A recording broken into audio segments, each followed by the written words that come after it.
Hi అండి, welcome to నివా cook house. ఈరోజు shear kurma ఎలా తయారు చేసుకోవాలో చూసేద్దాము. ఈ పవిత్ర రంజాన్ మాసంలో వాళ్ళు ఎంతో ఇష్టంగా తినే ఈ స్వీటు అందరికీ పంచుతారు. అది ఎలా చేస్తారో, ఈ టెక్స్చర్ ఎలా వస్తుందో, ఇంత యమ్మీగా ఉంటుంది అని అనుకుంటాం కదండి.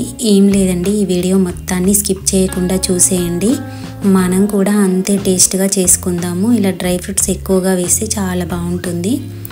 సేవియా అని షీర్ సేమియా అని బయట సూపర్ మార్కెట్లో కానీ ఏ స్టోర్లో అయినా దొరుకుతాయి.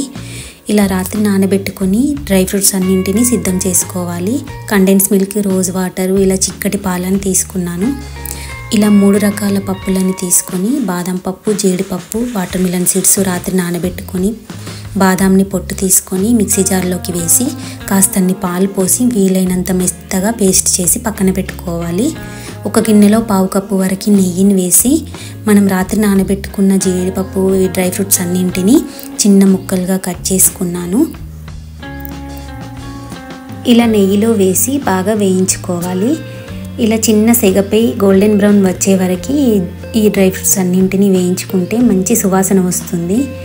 ఈ స్వీట్కి డ్రై ఫ్రూట్స్ వల్లనే సగం టేస్ట్ వస్తుంది. మిగతా సగం టేస్ట్ మనం మిక్సీ పట్టుకున్న డ్రై ఫ్రూట్ పేస్ట్ వల్ల వస్తుంది. చూడండి, ఇలా బంగారు రంగులో వచ్చిన తర్వాత ప్లేట్లోకి తీసి పక్కన పెట్టుకోవాలి. అదే గిన్నెలో 1 కప్పు వరకు సేవియాని తీసుకున్నాం కదా, దూరగా స్లో ఫ్లేమ్లో పెట్టి వేయించుకోవాలి. ఇలా 2 నిమిషాలలో వేగిపోతుంది.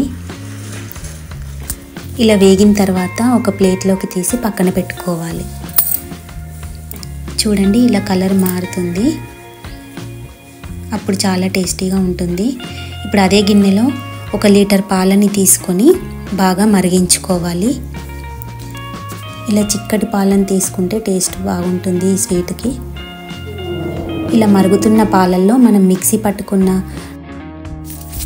ఇలా డ్రై ఫ్రూట్ పేస్ట్ని వేసి బాగా మరిగించుకోవాలి. మరిగిన తర్వాత మనకి స్వీట్కి సరిపోయేంతగా కండెన్స్ మిల్క్నే వాడుకోవాలి. చక్కెర అస్సలు వేయొద్దు. చక్కెర వేస్తే పల్చగా అవుతుంది ఈ స్వీటు. 4-5 యాలక్కాయల పొడిని వేసాను మెత్తగా చేసుకొని. ఇలా వేడి పాలల్లో కుంకుమ పువ్వుని నానబెట్టుకొని వేసుకున్నాను. అది కలిపిన తర్వాత ఒక 2-3 చుక్కల రోజ్ వాటర్ని వేసాను టేస్ట్ బాగుంటుందని. అది మరిగించుకున్న తర్వాత మనం రోస్ట్ చేసుకున్న ఈ సేవియాని వేసి బాగా ఉడికించుకోవాలి. అప్పుడు టెక్స్చర్ మారుతుంది, చిక్కగా క్రీమీగా అవుతుంది. అప్పుడు డ్రై ఫ్రూట్స్ని యాడ్ చేస్తే చాలా బాగుంటుంది. మిగతా సగం డ్రై ఫ్రూట్స్ని గార్నిష్కి వాడుకోవాలి.